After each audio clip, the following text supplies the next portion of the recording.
Tudo bem, pessoal? Hoje comentário sobre Medida Provisória, filme que marca a estreia de Lázaro Ramos na direção.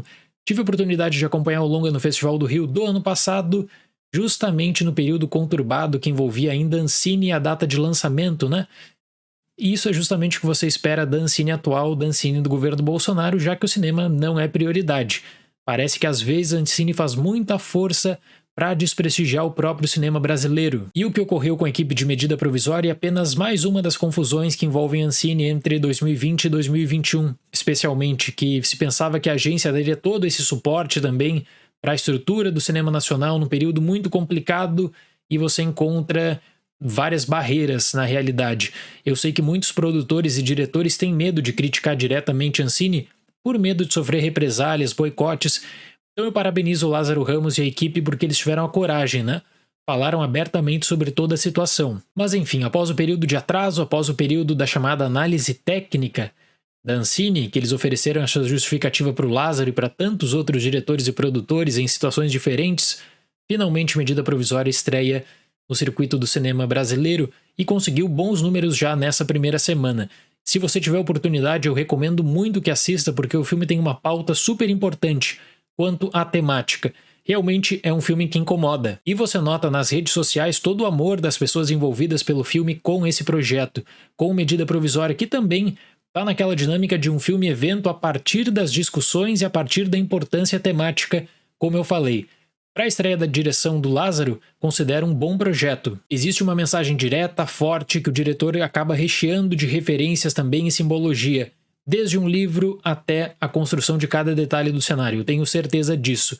E o tema central, o racismo, claro que é extremamente pertinente para a discussão. Então eu penso que ele tem motivos para se orgulhar também, porque poucos filmes de estreia especialmente conseguem uma repercussão tão grande quanto Medida Provisória vem conseguindo. Quanto à temática, quanto à coragem, eu tenho que bater palmas para o Lázaro Ramos e para a equipe. Agora, só a relevância de um tópico não é suficiente para manter a progressão de uma trama que envolve diferentes gêneros, entre drama, romance e ficção, por exemplo. A forma como o filme acaba tentando unir tudo isso, na minha opinião, não é bem articulada. O roteiro tem muita dificuldade com uma mensagem super expositiva que poderia ser refinada, por exemplo, com melhores diálogos e também na forma de como ele trata o macro, que envolve o Brasil. Então ele acaba se fechando para uma experiência micro, que parece muito mais voltada para um bairro, e aí as referências externas não são boas o suficiente. Eu vou falar sobre isso a seguir. O roteiro adaptado da peça Namíbia não, e o desenvolvimento de Medida Provisória, na minha opinião, busca por escapes que são típicos do teatro. Só que o cinema é diferente, e eu noto a falta de experiência do Lázaro, por exemplo, ao tentar lidar com tomadas mais intensas, correria com a câmera trêmula, câmera na mão, e que gera um certo desfoque que não engrandece a experiência e que não faz jus a todo o poder do filme. A seguir eu vou seguir a sinopse para continuar com a argumentação da minha crítica, mas eu deixo um aviso. Na época que eu assisti o filme, eu não sabia do que se tratava e a descoberta foi muito interessante. Então, quem sabe eu deixo essa recomendação. Se você não assistiu, tente procurar na sua cidade se está em cartaz, espere por Medida Provisória e depois você pode voltar aqui no vídeo, tá bom? Num futuro distópico, o governo brasileiro decreta uma medida provisória que obriga os cidadãos negros a voltarem à África como forma de reparar os tempos de escravidão. Mas o advogado Antônio, a sua companheira, a médica Capitu, e o seu primo, o jornalista André, interpretados respectivamente por Alfred Enoch, Thaís Araújo e seu Jorge, decidem resistir. O filme desde cedo coloca para discussão alguns novos conceitos, como o de melanina acentuada. Não existe uma profunda análise da terminologia, mas muito mais da aplicação e do discurso em diferentes estruturas de poder e também nessa base de resistência. Inicialmente, o longa coloca em consideração uma proposta voluntária de retorno para a África bancada pelo governo brasileiro. E quando eu falo dos recursos do teatro aplicados para o cinema, eu não posso deixar de mencionar essa questão. Porque a escala do filme é muito grande, Brasil, e o longa basicamente descarta poderes municipais, estaduais, o judiciário sequer é citado, o poder legislativo é mencionado em uma cena, naquela cena de discussão com justificativa de votos, acredito também muito inspirado no impeachment da presidente Dilma. O legislativo clamando por costumes, justificando o voto, mas isso se dá numa transmissão de TV apenas. O principal problema é que o chefe do Poder Executivo ele aparece apenas no retrato oficial, pendurado nas paredes. Toda a difusão dessa medida provisória se dá a partir de agentes do Estado. E o que é apresentado, na minha opinião, não faz jus à escala de Brasil. No teatro, essa seria a saída perfeita. No cinema, a construção ela é completamente diferente. Medida provisória não parece tratar da situação de um país, de um estado, de uma cidade, mas sim de um bairro. E existe essa menção, inclusive, do filme, quando as duas estruturas, na verdade, do Estado para a difusão da medida provisória, elas acabam se reunindo. Então você tem o Ministério da Devolução, uma tentativa de apelo sarcástico também, e a personagem da Adriana Esteves, que ela acaba carregando nas costas todo esse problema que é construído pelo próprio filme, né? De lidar com o aparato da burocracia, da política de governo, com a total omissão, por exemplo, do poder executivo. E o complemento disso, na minha opinião, não é bem solidificado porque o próprio longa busca, por exemplo, pela repercussão internacional. E aí eles acabam citando a ONU, o noticiário acaba falando da divisão, né? Dos problemas que existem, uma cena que fala sobre a insatisfação de Angola, de receber essas pessoas. Mas e qual é o macro disso tudo? Apenas essa menção na televisão, olha, ela é muito pobre pro potencial do que é apresentado. Então no teatro, o que eu espero é um personagem entrando em cena e falando assim, olha, na Bahia nós temos dificuldade para lidar com o cumprimento da medida provisória, tá bem mais difícil. No cinema eu espero que a escala seja ampliada também. E eu acho que o filme poderia fazer isso, mas não. Ele se fecha apenas nessa saída fácil, apenas nesse recurso de roteiro que é sempre utilizado. E eu digo isso porque o potencial de discussão política a partir de medida provisória é muito grande e você nota isso nas redes sociais, na repercussão de quem está assistindo nessa semana de estreia, quem está comentando e fazendo elogios também ao filme. Mas é um filme político que acaba tirando de consideração justamente grandes personagens políticos, aí que eu falo de estrutura de poder também. Quando você delega tudo para um Ministério da Devolução, tem alguma coisa errada. E ainda quanto a oportunidades perdidas, o filme, por 2 vezes, se eu não me engano, coloca tweets na tela. Eu pensei que isso seria base também para uma discussão da difusão, justamente, de políticas de Estado a partir de agentes estatais. Mas não, são 2 cenas isoladas apenas. O potencial que você tinha ali de compartilhamento, de repercussão, ele é muito limitado.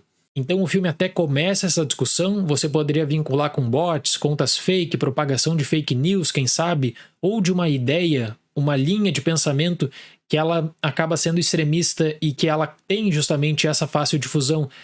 Isso, no entanto, não é bem desenvolvido também durante o filme.